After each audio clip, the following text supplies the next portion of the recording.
एकाच दिवशी फोडली 3 घरे, करकंबमध्ये चोरांचा सुळसुळाट। करकंब इथं रात्री पहाटे 1:30च्या सुमारास चोरट्यांनी अनेक ठिकाणं चोरी करण्यासाठी रात्री पहाटेच्या सुमारास घरफोडी करून चोरी करण्याचा प्रयत्न केला।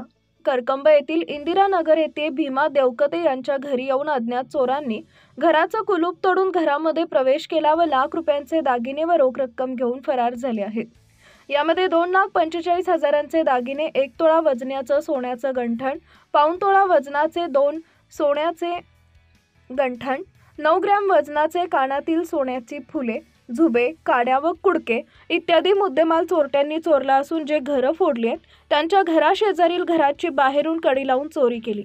या घटनेमुळे करकंब शहरामध्ये भीतीचं वातावरण निर्माण झाले असून चोरांची मात्र दहशत वाढली आहे। मंगल भीमराव देवकते यांनी करकंब पोलीस स्टेशन इथं या घटनेची फिर्याद दाखल केली आहे। पुढील तपास सहाय्यक पोलीस निरीक्षक सागर कुंजीर यांच्या मार्गदर्शनाखाली पोलीस हवालदार भांगे करत आहेत।